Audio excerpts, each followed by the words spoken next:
Hey everybody, it's Steven from Asian Boss. With the whole world seemingly on lockdown, there's a lot of panic and misinformation that's going around about the coronavirus. South Korea is widely acknowledged for having had one of the best responses to contain the pandemic. And yes, everybody here is wearing a mask. It's probably not an exaggeration to say that it is one of the safest countries to be in right now, relatively speaking, of course. If you're wondering what it is that Korea has done that was so effective, and also want to get the most accurate information on the coronavirus, today we've come to Korea University Guro Hospital to talk with the most prominent coronavirus expert in the country. He's waiting for us as we speak, so let's go ask him as many questions as we can. 오늘 이렇게 시간 내주셔서 정말 감사합니다, 교수님. 우선 간단하게 본인 소개 좀 부탁드려도 될까요? 예, 제가 이제 근무하고 있는 직장은 고려대학교 의과대학 서울에 있습니다. 구로병원의 감염내과 교수로 있습니다. 제가 이제 감염내과 의사가 된 지는 이제 1990년부터 한 30년 됐습니다. 그러니까 30년 동안 여러 가지 그 중요한 감염병들, 결핵, 에이즈, 홍역, 그리고 2003년 사스, 2009년 신종 인플루엔자 팬데믹, 또 2014년 이볼라, 2015년 머스 아웃브레이크까지 다 경험해서 이번 30년 동안 쭉 경험한 것 중에 이번 코비드 19 팬데믹이 사실 가장 어려운 과제가 된 것 같습니다. 그럼 코로나 바이러스에 대해서 지금 어떤 일을 하고 계신가요? 코비드 19 환자들이 이제 의심 환자들이 병원에 오기 때문에 그런 환자들을 일부 보고 있고 또 입원 환자도 보고 있고 감염내과에 여러 스태프들이 있는 중에 제가 가장 시니어여서 방송에 나가서 텔레비전 나가서 이 코로나19 이 감염에 대한 정확한 정보를 국민한테 전달하고 또 기자를 통해서 또 정보를 전달하고 있습니다. 이제 그럼 전문가 입장으로 봤을 때 이 코로나19가 어디서 지금 시작된 거고 이게 지금 왜 이렇게 전염성이 높고 치사율이 높다고 생각을 하시나요?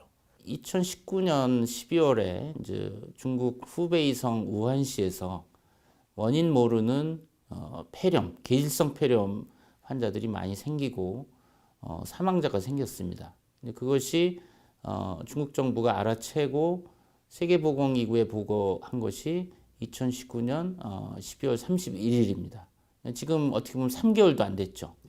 두세 달 동안 우리가 연구한 바에 의하면 원래 이제 박쥐가 갖고 있던 코로나 바이러스인데 그것이 우한에 있는 생동물 시장 거기에서 처음 인체 감염이 돼서 물론 중간 매개동물 숙주가 이제 그 천산갑이라고 하는 판골린이라는 얘기도 있고 뱀이라고 하는 얘기도 있는데 아직 확실치는 않습니다. 어쨌든 이 사스 코비2라고 하는 지금 코로나19의 원인 바이러스가 박쥐에서 뱀인지 천상갑인지 모르지만 중간 매개 동물을 거쳐서 인체 감염이 와서 지금 같은 이제 중증 폐렴으로 와서 사망률이 2 내지 3%인데 이거 사람으로서는 이거 처음 맞닥뜨리는 신종 코로나 바이러스죠.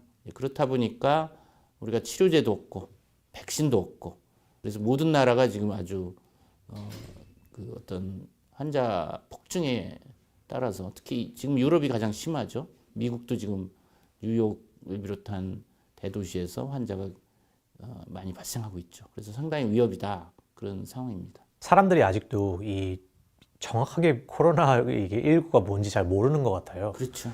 이 치사율의 데이터가 어떻게 되나요, 지금? 이게 나라마다 다릅니다. 치사율은. 왜냐하면 이제 같은 바이러스지만 그 나라의 방역 시스템, 그 나라의 의료기관의 치료 수준, 또 그 나라의 연령 분포. 그러니까 고령자가 많은 이태리는 8, 9% 굉장히 높거든요. 나이 별대로 이거를 좀 구분을 해주실 수 없나요? 예를 들어서 20대, 30대 아니면 30대에서 40대. 제가 이제 수치를 가져왔는데 3월 24일이지 않습니까? 지금 예. 지금 수치를 보면 대한민국에서 8,961명의 환자가 있고 111명이 사망을 했습니다. 그리고 3,160명이 회복을 했어요. 한국에서는 검사를 많이 하다 보니까 전체 한 9천 명, 약 9천 명의 확진자 중에 20%가 무증상 환자예요. 예.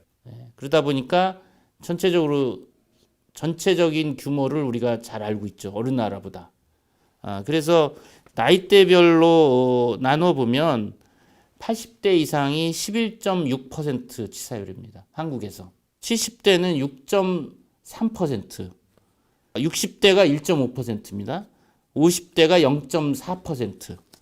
그리고 이제 젊은 건강한 사람들이 이제 굉장히 관심이 있을 텐데 한국에서는 40대에 한 명, 30대에 한 명이 사망했는데 40대에서는 치사율이 0.1%, 30대도 0.1%입니다. 근데 지금 20대, 10대는 없어요, 사망자가.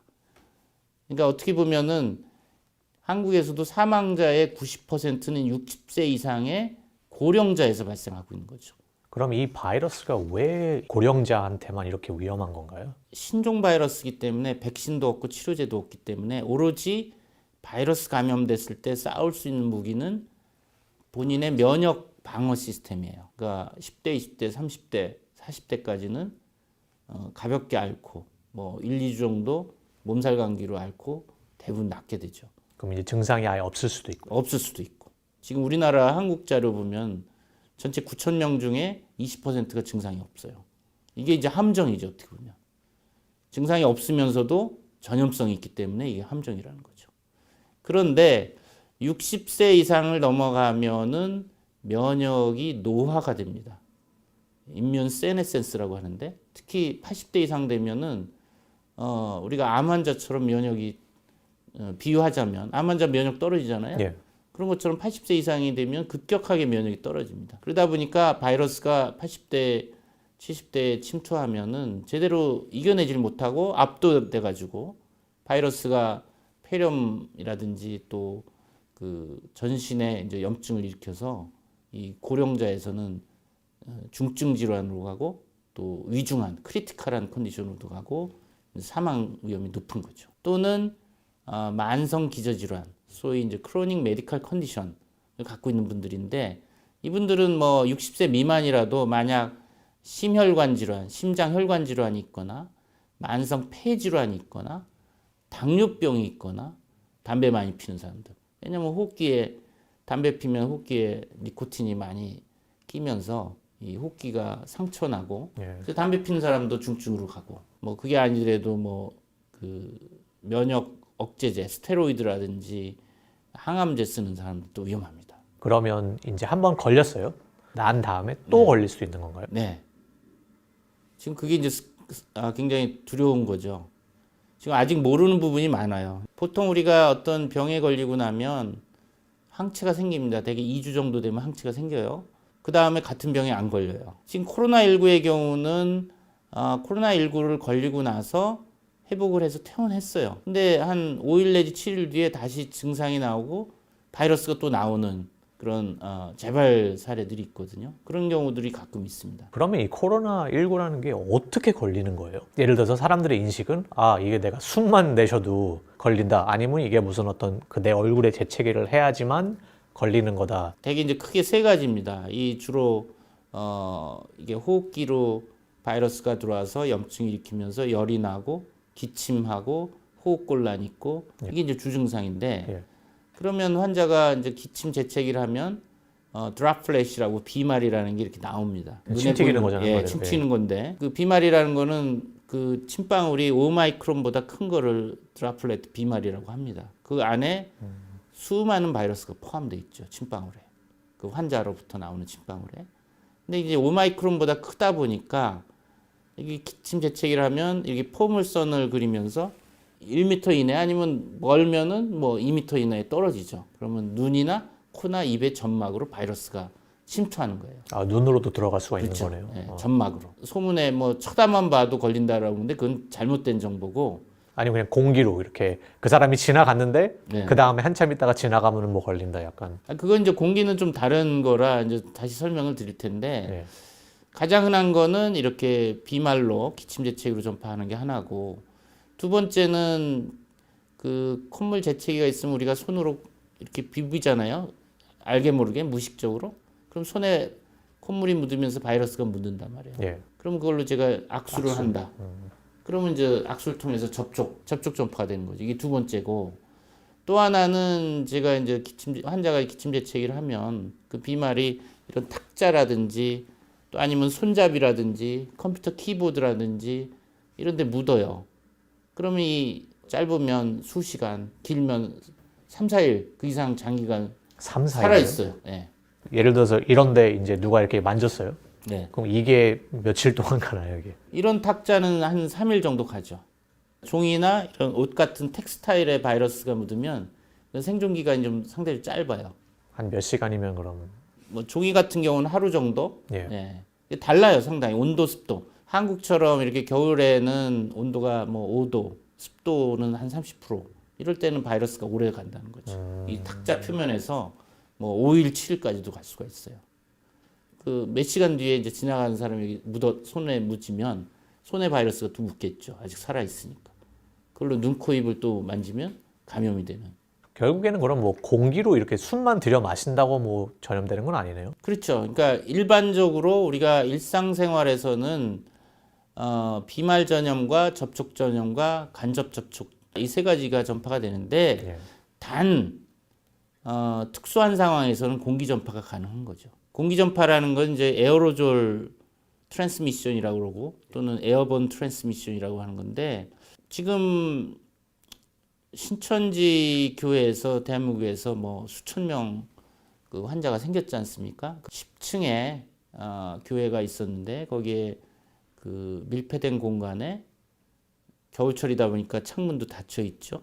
거기 수백 명의 사람이 빽빽하게 1, 2m 내에 빽빽하게 앉아서 수시간 동안 예배도 보고 또 찬송도 하고 노래로 부르면 그 안에 환자가 있는 경우 비말이 많이 나올 거 아닙니까? 그렇죠. 우리가 그냥 대화를 할 때도 침이 조금씩 튀잖아요. 근데 뭐 노래 부르고 뭐 소리 지르고 하면 뭐 그 비말이 엄청 나올 거 아니에요? 그런 경우에는 이 비말이 5마이크론 이상 크기인데 그 안에는 중력이 작용하기보다는 수많은 사람이 소리 지르고 하니까 이 비말이 1, 2m 내에 이렇게 안 떨어져요.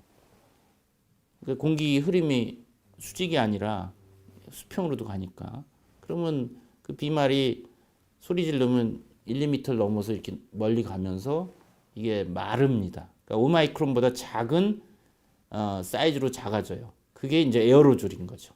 그런 경우는 중력의 영향보다는 가볍기 때문에 1, 2m를 넘어서 뭐 수미터 뛰어다녀요. 그러니까 1, 2m가 아닌 더 멀리 수미터 멀리 떨어져 있는 사람의 호흡으로 또 감염이 되는 거죠. 그게 이제 공기 감염인 거죠.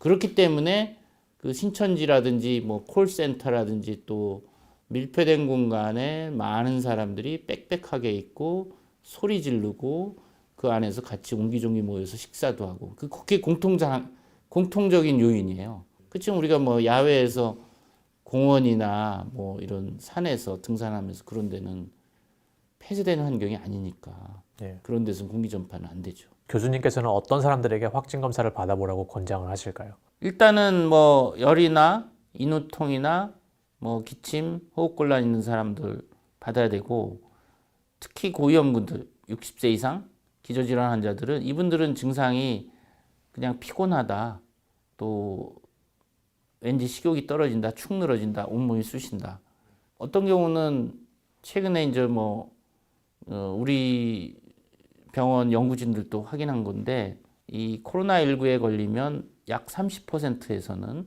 냄새를 못 맡고 입맛도 못 느끼고 그러니까 그 미각이나 후각이 상실되는 거예요.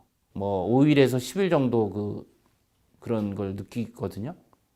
한 30% 환자들이 이런 것도 아주 좀 독특한 증상인 것 같아요. 저도 테스트를 뭐 받고 싶다면 저는 뭐 제가 생각하기 건강하니까 뭐 못 받는 거죠. 아무 증세도 없으니까. 아니 본인 돈 내고 검사 받을 수 있죠. 17만 원. 근데 양성으로 나오면 돌려받아요. 또 의사가 예. 이 사람 필요합니다. 그러면 또 무료로 받을 수 있어요. 지금 우리나라 이제 대한민국이 코로나19 확진이 되면 치료 비용도 다 나라에서 대주지 않습니까? 상당히 이런 나라가 많지는 않죠.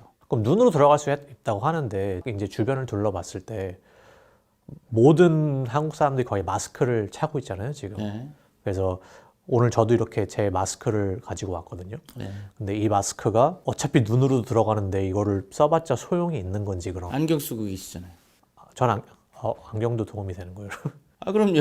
그러니까 왜 눈, 코, 입을 얘기하냐면 이 안에 점막이 있잖아요. 눈꺼풀 안쪽에. 그리고 이 안쪽에 점막이, 입 안에도 점막이 있고.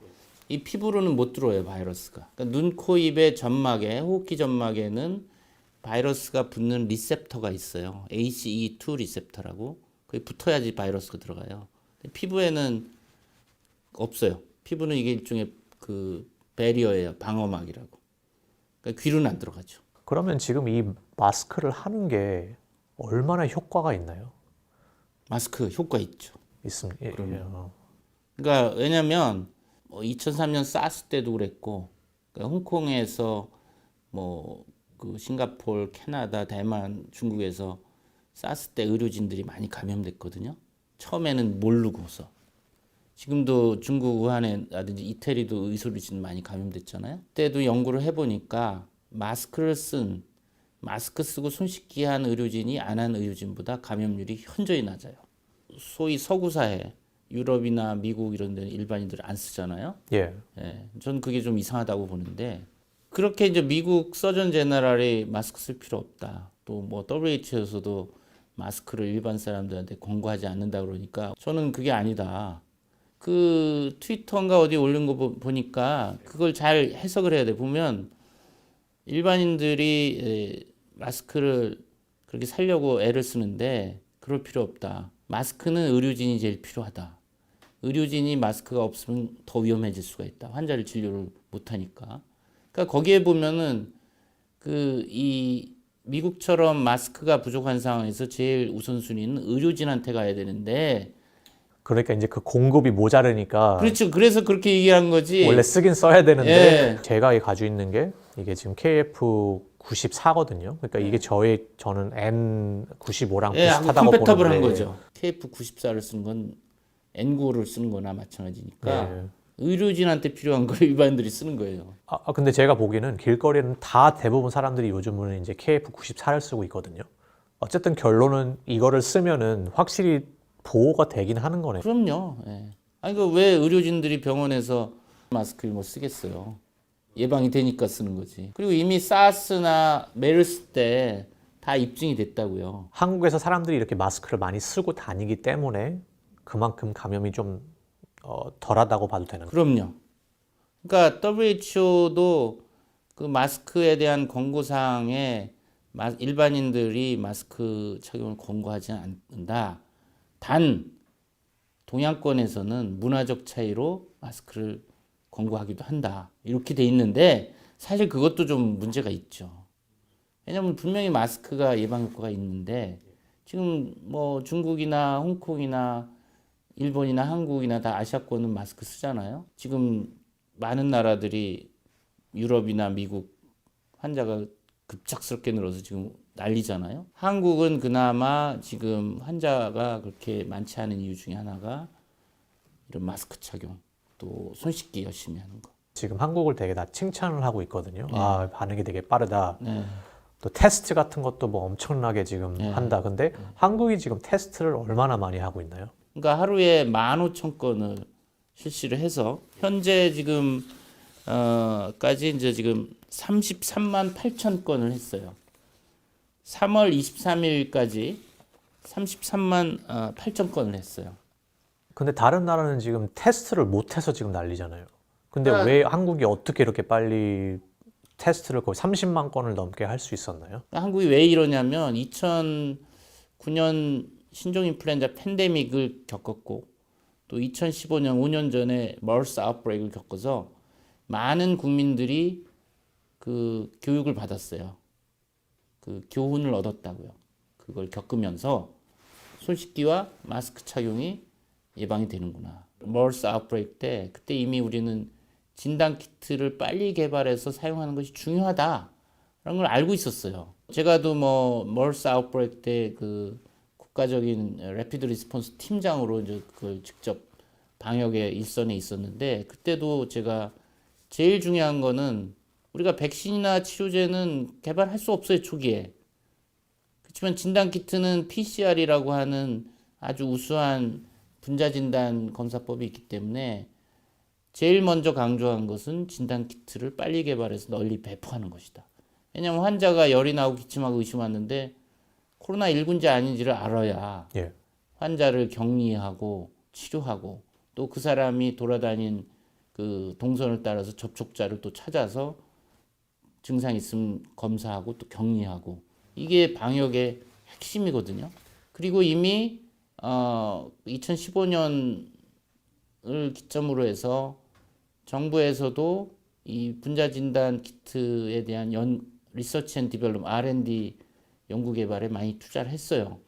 또 중요한 거는 이 분자진단 회사들, 키트를 만드는 회사들이 이게 돈이 된다는 걸 아니까 투자를 하는 거예요. 그게 어떻게 보면 자본주의의 위력인데 경쟁 체제 하에서 이윤을 남긴다.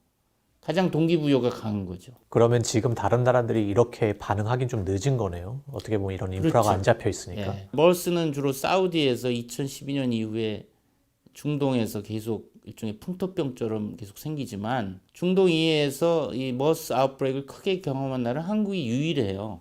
그때 186명이 감염돼서 38명이 사망을 했어요. 그러니까 한국은 어떻게 보면 그때 곤욕을 치렀지만 어려움을 겪었지만 그것이 약이 된 거죠, 지금은. 한국, 싱가포르, 대만, 홍콩이 공통적으로 잘하는 이유, 선방하고 있는 이유 중에 하나가 홍콩, 싱가포르, 대만도 2003년 사스 때 큰 곤욕을 치러서 이미 이런 코로나19 유행이 벌어지면 병원도 문제고 일반 시민들도 많이 희생된다는 걸 알고 있어서 이미 그런 경각심이 있는 거예요. 교훈이 있는 거죠. 그럼 현재 상황은 지금 어떤가요? 현재 수준에서는 세계 어느 나라보다 한국이 잘 컨트롤하고 있는 거죠. 예. 그렇지만 이것이 끝난 게 아니다. 아직도 위협이 있다. 지금 이제 문제가 되는 거는 유럽이나 북미, 그러니까 미국에서 그 한국 사람들과 외국인들이 들어오면서 감염돼서 들어오는 환자들이 늘고 있어요. 이제는 반대로. 예, 역류입. 예. 그래서 이제 인천공항에서 하루에 진단되는 그 코로나19 환자들이 상당히 많단 말이에요. 아, 그럼 지금 인천 공항에서도 이거를 지금 다 막고 있나요, 지금? 유럽에서 입국하는 모든 사람은 확진 검사를 해요. 3월 20일부터 유럽에서 입국하는 그 내외국인은 다 검사를 한단 말이죠. 그래서 하루에 지금 우리나라에서 확진되는 코로나19 환자의 20% 정도가 외국에서 들어오는 케이스들이에요. 사례들이에요. 그 검사를 하면 그 결과 양성, 음성 나오는 데까지 그 결과가 얼마나 걸리나요? 시간이? 보통 6시간 걸리는데 지금 워낙 많은 사람을 한꺼번에 검사하다 보니까 그 임시 시설에 이제 하루 정도 대기하면서 결과를 그 다음 날 통보를 받아서 이제 결정을 하는 거죠. 그러니까 이제 양성이면 중환 환자들은 병원으로 가고 경환 환자들은 생활치료센터로 가고 음성이면 집에 가서 2주간 자가격리를 하죠. 근데 이제 우리가 자가격리 어플리케이션을 깔아줘요. 스마트폰에다. 자가격리 어플리케이션을 깔고 집에 있으면 그 위치 추적이 됩니다. GPS가. 벗어나면 이게 이제 그 경보음이 울려서 이제 벗어났다. 자가격리를 이탈했다. 그리고 증상을 앱의 어플리케이션에 하루에 2번 입력을 해야 돼요. 열이 있는지 뭔지. 왜냐하면 자가격리자 중에 2주 동안 잠복기에 있는 사람들은 증상이 시작할 수가 있거든요. 그러니까 그 어플리케이션에 또 그 증상을 넣는 거죠. 그러면 이제 그 모니터하고 있는 사람들이 만약 이걸 입력을 안 하면 이 사람 뭔가 자가격리 안 한다. 연락을 하게 되죠. 저는 그렇게까지 하고 있는지 몰랐거든요. 물론 이제 인권 문제도 좀 있습니다. 위치 추적하는 거를 그게 마음대로 해도 되냐. 물론 뭐 아마 동의를 받겠죠, 뭔가. 왜냐면 미국 같은 데서는 절대 안 될 것 같은데. 그렇죠. 그러니까 이게 지금 코로나19 유행을 봐도 각국이 하는 대응 방식이 다르다, 굉장히. 컬처와 그 나라의 전통과 트레디션과 한국은 그런 동양권의 문화가 있잖아요. 또 중국은 중국대로 강력한 문화가 있고 중국은 더 하잖아요. 그렇기 때문에 어떻게 보면 지금 통제되고 있는 거라고도 볼 수 있고. 지금 한국에 있는 모든 시민들이 지금 뭐 학교도 다 이제 개학도 연장되고 사회적 거리 운동을 이제 정부가 직접적으로 이제 뭐 문자도 보내고 그렇게 하잖아요. 그게 지금 얼마나 잘 실행되고 있다고 보시나요? 20일, 요 며칠 전부터 국무총리가 이제 특별 담화문을 해서 사회적 거리 두기를 강력하게 권고를 하고 있어요. 그러니까 종교시설하고 또 유흥시설, 술집 뭐 이런 거, 그 다음에 실내 체육시설. 이 세 군데를 지난 20일부터 2주 동안 문을 닫아라 라고 강력하게 권고만 한 거지 강제사항이 아닙니다. 뭐 5, 60대 이상 나이 든 사람들은 잘 지킵니다. 근데 이제 문제는 10대, 20대 지키기 어려워요. 왜냐하면 10대 같은 경우는 대한민국에서는 교육이 제일 최고거든요. 아무리 아프고 열나고 힘들어도 학교 가야 되고 학원 가야 돼요. 지금 학교는 개학을 연기했어요. 초중고등학교. 이 코로나19 때문에. 근데 아이들은 저녁에 학원을 간단 말이에요. 그러니까 학교를 아무리 폐쇄하고 있어도 저녁에 학원 가가지고 지금 뭐 지난 주말만 해도 한 90%의 학원이 문을 열었다고 합니다. 뭐 이게 동양권에 특히 그 대학을 잘 가는 것이 인생을 결정하기 때문에 특히 고등학교 학생들은 학원에 가서 또 저녁에 좁은 공간에서 공부하면서 접촉을 많이 한다는 것이고 20대는 또 강남에 이제 클럽을 뭐 금요일이나 토요일 날 간단 말이에요. 아랑곳하지도 않고 마스크 쓰지 않죠 당연히. 그 밀폐된 공간에서 뭐 춤도 추고 술도 마시고 왁자지껄 떠드니까 잘 안 지킨단 말이에요. 뭐 PC방, 노래방. 사실은 이 10대, 20대 특히 우리나라에서 코로나19 환자의 약 30%가 20대에서 발생하고 있어요. 굉장히 독특한 현상이죠. 그 전문가로서 교수님의 입장은 코로나19가 언제까지 이제 이게 계속 갈 거라고 보시나요? 왜냐하면 어떤 사람들은 뭐 이제 이게 여름이 되고 날씨가 따뜻해지면 더 줄어들 거다. 네. 그리고 이게 계속 갈까요? 아니면 이게 정말 저희가 이제 이걸 아예 없앨 수 있나요? 상당히 뭐 이제 중요한 가장 많은 듣는 질문입니다. 최근에. 지금 전망이 쉽지가 않아요. 단기간에 안 끝나는 거 확실한 거고. 그럼 이게 아예 없어진다거나 그런 희망은 없는 건가요, 지금? 그러니까 이제 몇 가지 시나리오가 있을 수가 있는데 첫 번째 우리가 가장 베스트 케이스 시나리오는 2003년 사스 때 2002년 11월부터 이제 중국 남부 광동성이 시작돼서 홍콩으로 환자가 와서 이제 전 세계 여행객을 통해서 전 세계 퍼져서 한 8천여 명이 감염되고 774명이 사망했어요. 치사율이 9.6% 정도 됐죠. 7월 초에 끝났어요. 사스는. 그러니까 지금 이 코로나19도 사스와 유사한 신종 코로나 바이러스이기 때문에 우리가 기대하건대는 그때처럼 열심히 각국이 방역을 해서 7월 또는 뭐 8월에 끝나는 시나리오가 가장 희망적인 시나리오예요. 그리고 다시는 인류한테 감염을 안 시키는 것. 그 가능성도 있어요. 근데 그럴 확률이 몇 퍼센트 정도 된다고 생각하세요, 현재? 그때보다는 뭐 낮아서 한 10%?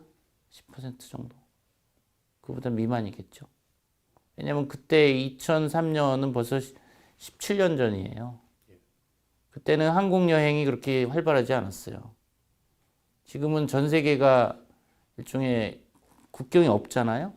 또 하나 시나리오는 지금 얘기한 대로 일단은 뭐 여름까지 유행하고 일단 북반구는 끝난 다음에 이제 남반구로 가는 거예요.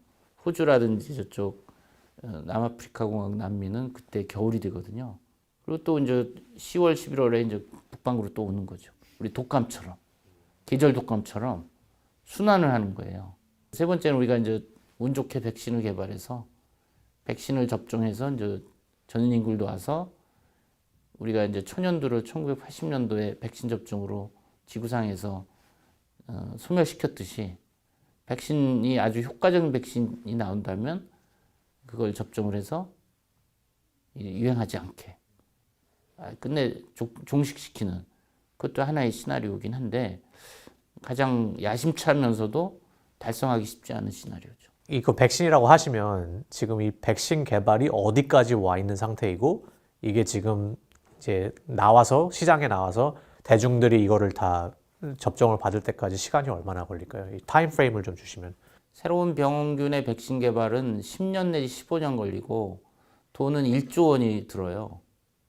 이게 지금 100일도 안 된 바이러스고 이제 유전자 안지도 뭐 2개월밖에 안 됐어요. 미국 알레르기 감염병 연구소의 이제 소장 안토니 파우치가 얘기를 했단 말이에요. 빠르면 모든 게 성공적으로 잘 진행이 된다면, 그러니까 우리가 백신 임상 시험을 건강한 성인 뭐를 일상부터 시작해서 쭉 3상까지 가는데 순조로이 되면 18개월이다. 그 모든 일이 순조로이 됐을 때 얘기거든요. 근데 만약 그 미국이나 중국이 백신 개발에 성공했다고 하더라도 다른 나라에 백신을 한 알이라도 줄까요? 미국 인구가 3억 2천인가요? 굉장히 많잖아요. 그거 단기간에 미국에서 자체 생산해서 그거 놓기도 불가능할 거예요. 결국 이제 우선순위를 누굴 먼저 놓을 거냐. 일반 사람들이 백신 접종을 할 수 있는 거는 시간이 엄청 많이 남은 거예요. 10대, 20대 건강한 사람들은 백신 맞을 수 없을 거예요. 현재 지금 백신 개발에 또 참여를 하고 계신가요, 지금? 저는 백신 개발에는 참여는 안 하고 있고 현재 지금 치료제와 백신 두 가지가 있는데 이제 백신은 어차피 시간 걸리고 당장에 우리가 쓸 수는 없어요. 이제 가장 빨리 이 치료제로 쓸 수 있는 것은 신약 재창출이라고 드러그 리퍼포즈먼트라고 비아그라라는 약은 보통은 이제 지금 발기부전 치료제로 알고 있지만 원래는 심장 질환 치료제로 개발하다가 부작용으로 이게 발기부전에 효과가 있다는 걸 알게 돼서 이제 발기부전 치료제로 비아그라를 쓰고 있거든요. 그런 거와 마찬가지로 기존에 다른 감염병으로 치료제로 이미 허가돼서 사용되고 있는 약을 코로나19라는 병의 적응증, 인디케이션으로 사용하는 것을 이제 신약 재창출이라고 그래요. 이것이 가장 빠른 길이에요. 그러니까 지금 에이즈 치료제 칼레트라, 말라리아 치료제 클로로퀸, 이것이 코로나19 바이러스에 이제 시험관에서 좀 효과가 있다라고 해서 그거를 지금 현재 쓰고는 있어요. 그 중환 환자들. 그런 식으로 지금 또 최근에 이제 렘데시비어라고 길리어드사에서 에볼라 치료제로 이제 개발했던 약인데 코로나19 치료제를 한번 써보자 하는 그런 지금 임상 시험도 하고 있는데 그런 것들이 이제 재원도 있어야 되고 인력도 있어야 되고 계획은 하고 있습니다. 두어 가지를 계획하고 있고 또 하나 이제 빠르게 갈 수 있는 것은 코로나19에 걸리고 회복한 사람들의 혈장, 컨발레센트 플라즈마라고 해서 이건 뭐 100년 전부터 쓰던 그 전략이에요. 코로나19에 걸리고 회복한 사람의 혈액에는 코로나19 바이러스를 중화시켜서 무력화할 수 있는 항체가 있거든요. 그래서 그거를 우리가 코로나19 걸려서 회복한 사람들한테 그 혈장을 좀 기증해달라. 그거를 코로나19의 중증 환자들, 위중한 환자들한테 투여하는 거죠. 그것도 이제 지금 뭐 저희들이 계획 중에 있긴 한데 모든 것이 지금 뭐 환자도 봐야죠. 여러 가지 일을 동시에 해야 되라는 어려움이 좀 있고 뭐 예산과 인력과 그런 것들이 지원이 돼야 되는데 뭐 현실적으로 그게 쉽지는 않은 것 같습니다. 교수님이랑 이런 모든 의료진들한테 가장 필요한 게 뭔가요, 지금 이 시점에서? 사실 뭐 의사들이야 기본적으로 환자 아픈 사람들을 치료하고 살린다라는 이제 책임감과 사명감이 있기 때문에 버티는 건데 사실은 지금 고민이 많죠. 현장에 의료진들도 벌써 2달이 넘으니까 상당히 피로감도 있고 이 일반인들이 느끼는 피로감 이상이죠. 이건 상당히 예, 환자를 보면서 내가 걸릴 수도 있다라는 거. 뭐 의사들한테 필요한 거는 사실 지금 휴식인데 휴식이 없죠. 휴식할 수가 없죠, 사실은. 일선에 이제 전쟁터에서 바이러스와 싸우는 병사인데 뭐 전쟁 중인데 어떻게 휴식이 있을 수 있나요? 그런 것이 어려운 것 같아요. 제가 지금 듣기로는 상황이 그렇게 긍정적인 것만 같지는 않은데, 그러면 지금 이 상황에서 저희 뭐 20대, 30대 아니면 10대들 전 세계에 있는 20, 30대들에게 어떤 조언을 해주고 싶으신지. 그러니까 나는 뭐 걸려도 괜찮아. 나는 뭐 가볍게 앓고 지나가니까 뭔 걱정이야. 이렇게 할 수도 있지만 가족 중에 고위험군한테 퍼뜨리면 생명의 위협이 될 수 있다. 위독하게 할 수 있다. 이런 걸 생각을 하시면 20대들이 뭐 손씻기나 마스크 착용, 사회적 거리 두기를 철저히 지켜야 됩니다. 본인 건강도 지키고 가족 건강도 지키고 넓게는 사회나 국가의 그 유행을 막을 수 있는 그 개인 하나하나 개인이 그 방역에 기여를 하는 겁니다. 오늘 정말 바쁘신데도 이렇게 또 시간 내주셔서 다시 한번 감사드리고, 그냥 인류를 위해서 이제 지금 아무리 위해서가 아니라 힘드시더라도 좀 더 인류를 이렇게 위해서가 아니라 그렇죠. 더 이렇게 더 애써주시면 저희로서는 정말 감사하겠습니다. 뭐 이렇게 예. 영광입니다. 이렇게 그 아시아나 뭐 전 세계에서 다 볼 거 아닙니까?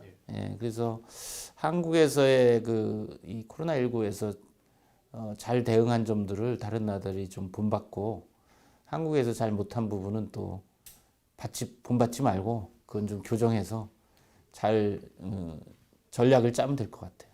그러니까 중요한 거는 이건 사이언스다. 겸손해야 돼. 자만하는 순간 우린 당한다고. 그러니까 아마도 뭐 미국이나 유럽 국가들은 자만했을지도 몰라요. 마스크 별거 아니야. 이랬을지 몰라요. 근데 우리는 겸손해야 된다. 끝까지. 끝난 게 아니다. 끝날 때까지 끝난 게 아니다. 네. 그게 이제 제가 하고 싶은 말입니다. 수고하셨습니다.